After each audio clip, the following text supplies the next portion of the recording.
I'm Sandra Kelly, and I am reading from On the Drop Side of Yonder by Jacqueline Breniser.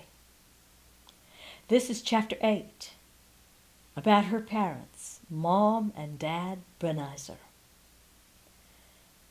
My mother, Hazel Electa Pearl Rowe, was born on January the 2nd, 1899, to Michael and Rosetta Knapp Rowe in a farmhouse near Onaway, Michigan.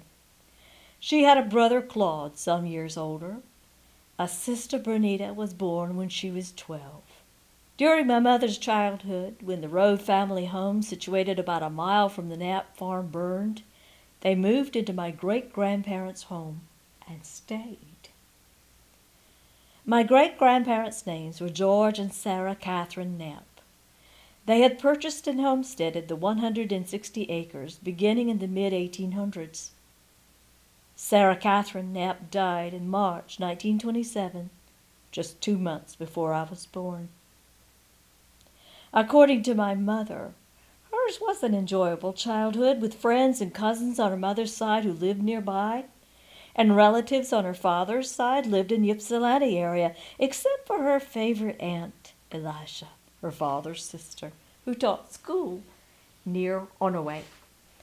Fresh out of Onaway High School in 1917, my mother spent the summer taking classes at Presque Isle County Normal Training School. This qualified her to teach primer through 8th grade, and she was assigned that fall to a school within walking distance of Aunt Elisha's farm.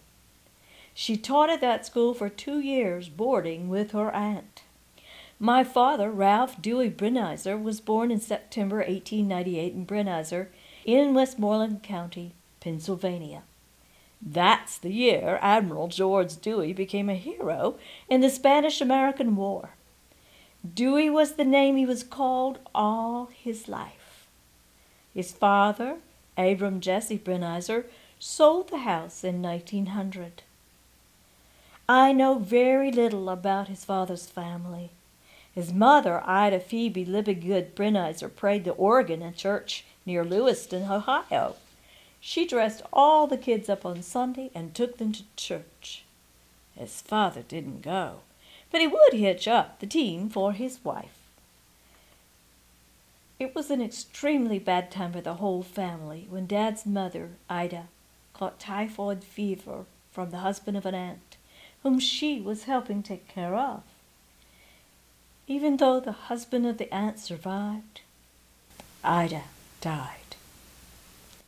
Dad said he kept wanting to see her, but of course she was quarantined and he never got to see her again after she became sick. The family moved into town for the rest of the winter after she died, and later rented a farm near Bellefontaine. Dewey, the fourth of 6 children, was 8 years old when his mother died. He had only one sister, Othella, the oldest child, and she was born in 1894. After their mother's death, the boys were parceled out to live with various relatives for a year or so, until their father collected them again. Dewey stayed with his maternal grandmother, Mary Jane McCurdy Libengood. After that, Othella was expected to take care of her brothers. 8 years after her mother's death, in 1914, Othella committed suicide. After Othella died, Grandpa Breniser married Mattie Miller, described as an old maid. In 1916, the family moved from Ohio to Onaway, Michigan. The story of their getting to Onaway from Ohio is interesting. Dad's brothers Lawrence and Keffer rode on the train with the farm animals. Grandpa, Mattie, and the youngest brother Hilbert rode in a passenger car on the train. It was Abe, the second oldest brother, and Dad's job to drive the car. There were no road maps in those days. At least they didn't have one. They had only a list of towns they would go through, and they would ask directions to a certain town and drive there. Then they would ask directions to the next town, and when they got somewhere north of Flint, the road became so muddy they could not go on. They found some place to store the car, and then took the train the rest of the way, going back to get the car after the roads cleared up. Dad worked on the farm for his father with no pay. One by one, the 5 boys left, and Grandpa Breniser eventually had to rent out the farm that he had built. Actually, the farm had not prospered. Onaway really didn't have a long enough growing season for corn, which he tried to grow, as he had in Ohio. After that, he moved back to Bellefontaine. In the winter months, Dad worked for a lumber company in the Upper Peninsula. He spent 3 months in the woods, earning $100. He felt very rich. Mom and Dad met while Mom was staying with Aunt Elisha and teaching in the nearby school. Mom ate her lunch at the lumber camp, and when Dad started going out with Mom, his father and Mattie did not approve. Grandpa Breniser and Mattie were scandalized, saying that Mom could not be a very nice girl if she would associate with rough men like that. They considered the Rose kind of a wild bunch, I guess. I have always suspected that the German attitude of looking down on the Irish probably had a lot to do with their opinion. Their stance made Dad angry, and Mom even more so. She considered herself every bit as good as the Brenisers thought they were, and she did not do a thing, it seems, to try to ingratiate herself with them. Mom and Dad apparently eloped in 1919.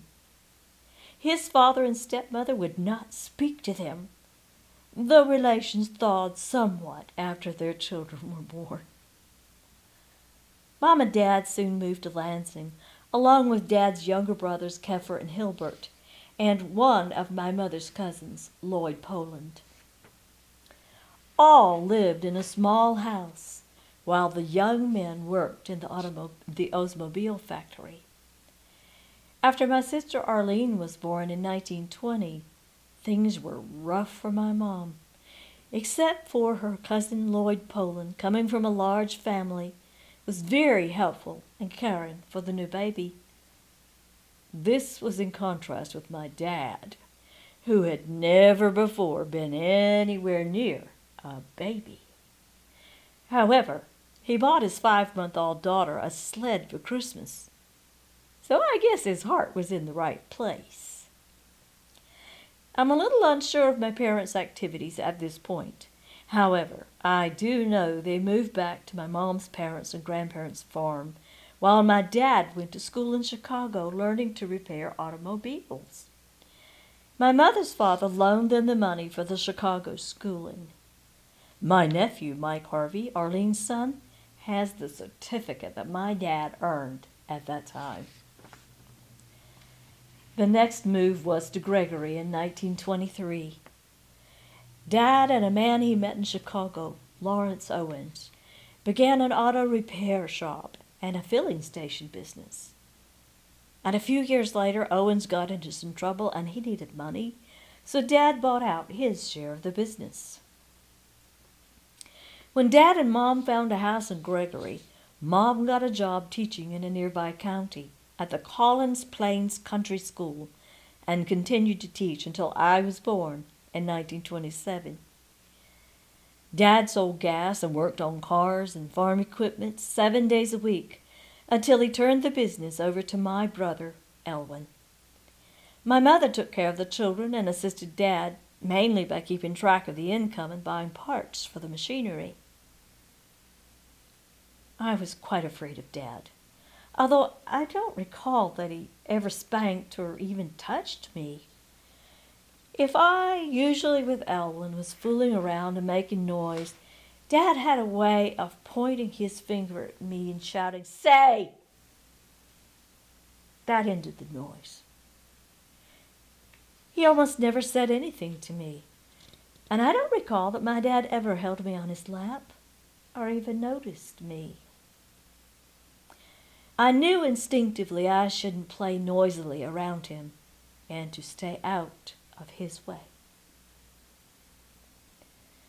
One thing he always had with him when he came home to eat his dinner was a large pair of heavy pliers, and he carried them around in the lower leg pocket of his overalls.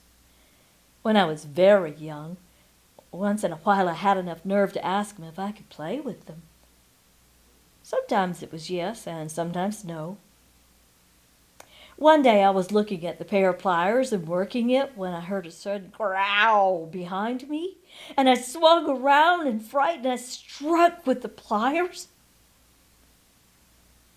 To my horror, I had whacked my dad on the head. He was on his knees and his hands beside me. My mother started laughing, which perplexed me, and she said, Dad will teach you." I felt thankful for my mom then, as Dad never tried playing with me again. I recall one other situation that involved my dad.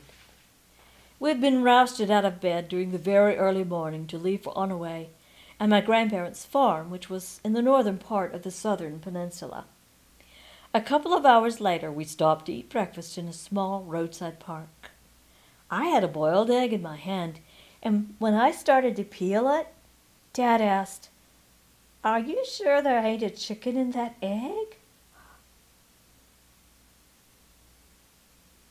I looked at the egg, and then I handed it to my mother, and she told me that I could eat it and that there was no chicken in it.